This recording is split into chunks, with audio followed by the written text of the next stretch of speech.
The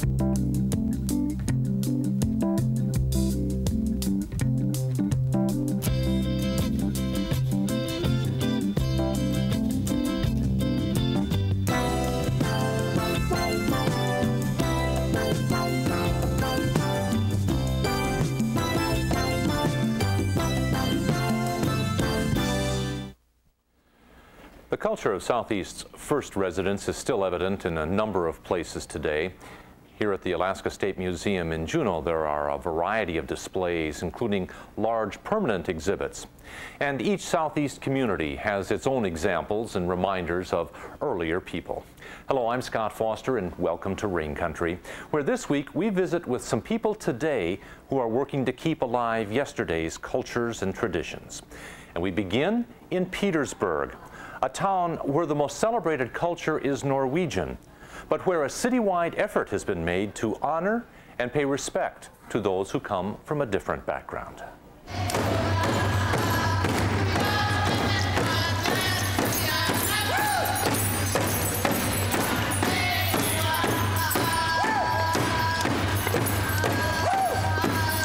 Petersburg bills itself as Little Norway and proudly emphasizes that background. But like every Southeast town, Petersburg is composed of residents from many nationalities. Petersburg is more like a multicultural community. We have, for instance, Norwegians, Koreans, Japanese families. We've got Filipinos and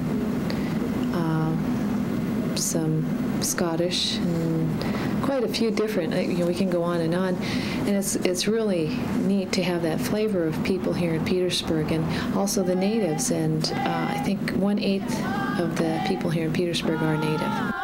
To help the other 7/8 of Petersburg residents learn more about the native culture, the local Johnson O'Malley Indian Studies program organized a potlatch.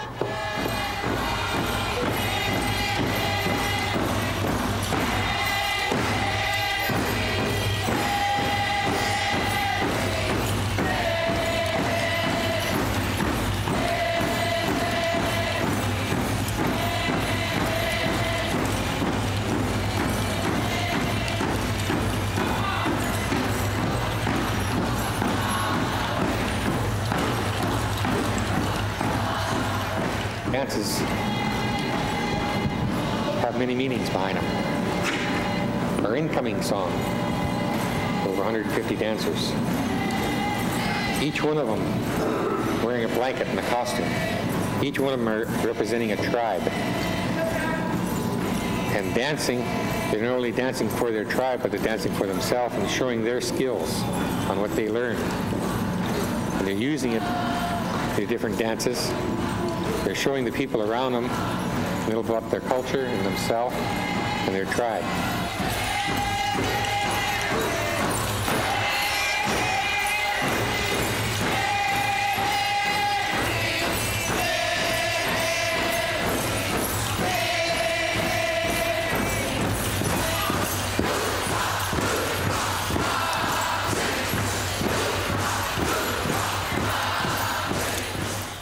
In addition to sharing dances and songs, the Petersburg potlatch was also meant to be a way of holding on to a culture, especially during a time when many of those with first-person memory of the earlier ways are passing on. What we're trying to accomplish is to make our whole community aware of the native heritage, not only here in Petersburg, but in Southeast Alaska. Helping to keep the traditions alive was one reason people from around Southeast attended the Petersburg potlatch. One of those was a respected native leader and elder from Tenakee Springs. The Reverend Walter Sobolov has attended traditional potlatches and said this cultural potlatch differed from the earlier ones. The traditional Singit ceremonial was always an occasion celebrating a particular event, either raising a totem pole or dedication of a clan house or a wedding or a post-funeral ceremonial and peace. And this occasion today is is kind of like a prelude. Every ceremonial had a prelude. Many years ago at the old traditional potlatches, as the canoes would be coming in into the communities, the chief and elders would meet the canoe and welcome them. And as they did, they would, in return, bring gifts.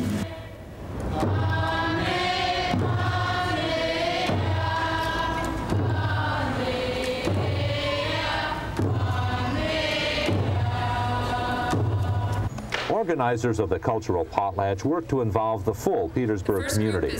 One way of doing that was honoring other cultures. We're starting tonight with Tan Yuan from China. Tan is wearing a Chinese robe brought from the southern part of China in the 1940s. The dragon and cloud design are made with gold threads. The dragon is a symbol of power and traditionally worn only by the emperor. Cynthia Lee Mathisen is modeling her Norwegian bunad, or costume, from the Nordland area, or north part of Norway, where her grandpa Lee came from, near the Lofoten Islands. Her dress was a gift from her grandmother in 1984. Delilah Bernaldo is wearing a dress from the Philippines. It's from the western part of the Philippines, the Atlan province, and was given to Delilah as a wedding present. This just gives you a little idea of some of the varied cultures that are represented in Petersburg. We hope you enjoyed that. And it seems a shame if you don't know who you are, where you came from, who your parents are, where they came from, how you came about in this town. And if you have any dances, if you have any stories from your community, if you have anything that you could be proud of to show off, from a costume to a song to a dance, if you have it, don't be ashamed to use it. Because if you don't use it, if you don't know what you are or who you belong to, your children won't know. Potlatch organizers wanted to reach children. To do that, they worked through the local schools, where they found lots of support. We don't do enough in this school with our Native students, and we don't spend enough time, I don't think, looking at the Native culture. And people were eager to participate in this. One way that participation came was through school visits by instructors who talked about subjects such as blanket making, using beads, carving, dance, and drum making, including repairing broken drum handles. This is made from bear, seal, and deer. There's 3 critters in there. It's one of my older ones. Okay, come on and jump in. Be brave. Let's finish a drum here. This one's about ready to be finished. So here's my halibut, here's the man, and then here's like the ribs of the man, and then the ribs of the halibut. You try to work them together.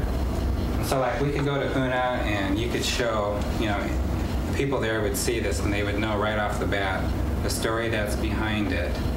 And when you folks are dancing, men dance on their heels and their toes. They got a bounce to it. When you bounce, you use your knees. You bend your knees to bounce with. So go ahead and try. Just bounce a little bit, bounce on your heels, bend your knees. Then you move your shoulders and your hands back and your hands come out to balance you. That balances your whole body so you don't fall over. And you feel it in your head and your shoulders, your whole body begin to move. Bounce right there. Keep it time. You just keep moving. Keep your shoulders moving, your body moving, and bounce from your knees. Keep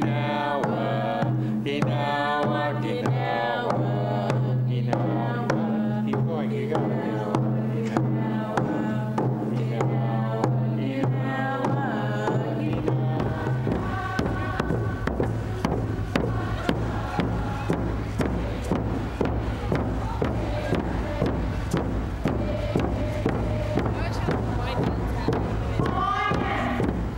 At a potlatch, they would put a blanket on the floor, and you would dance in appreciation for those people singing for you, and you dance on your father's side for your moiety, your nation, and I think we added tribe, extra special things, and so when your name was called out, you had to listen very carefully, and once it was called out, you would go out and dance.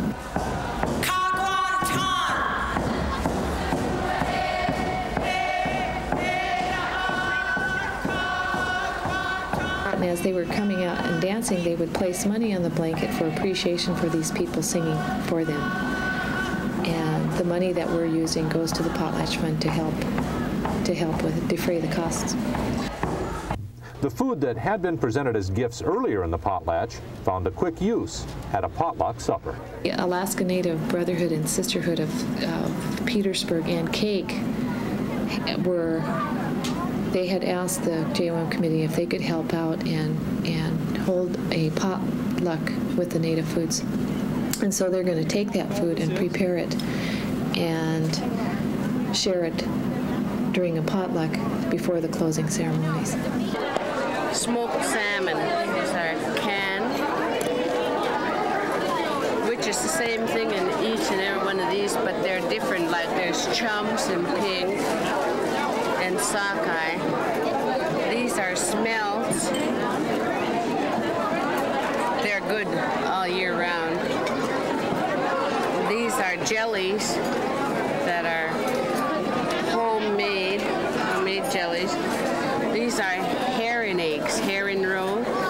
There's some on the branches and some on the kelp. This is seaweed. You pick it only during the early spring, like May or June. This is ribbon seaweed. You can see the difference. One is black and one is red. This is Hudson Bay tea.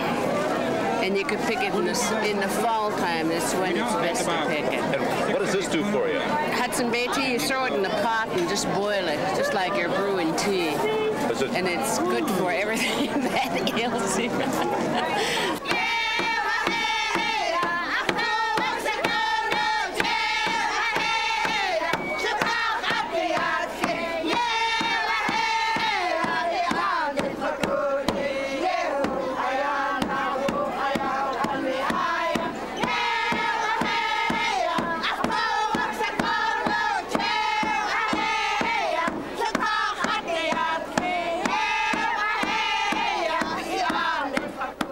Has this been a lot of work to get this ready? Yes, it has been. They've been up here since this afternoon at 1 o'clock preparing it.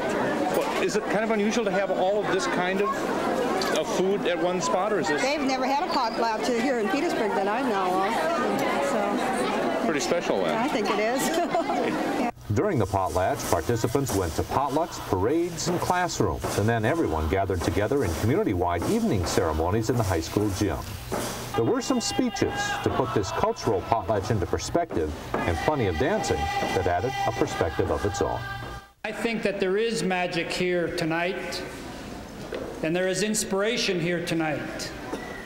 Inspiration with the elders sending to children the values and the traditions that the children will one day be responsible for passing on to theirs.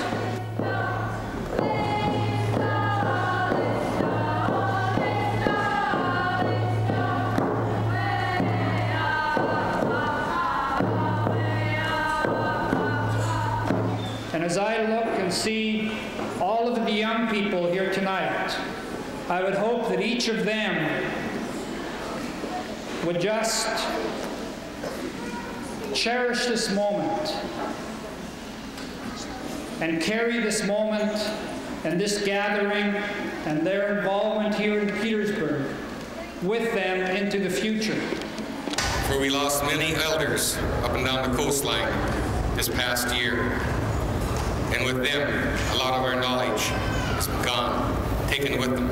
Songs, stories, history of different towns.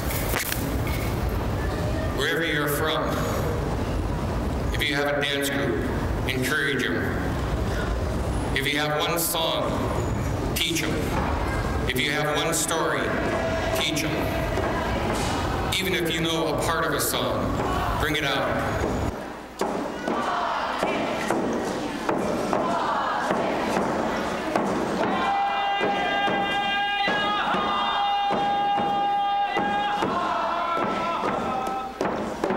Potlatches seem like a lot of work for a short time. They've been working 3 or 4 months on this potlatch here for a 3-day party. But in the 3 days that the different towns are here, I believe we're taking a lot back with us. We're taking new songs, new dances. And one of our biggest things that we're taking back with us, we've made new friends. We can travel to different communities and say, yeah, I remember you.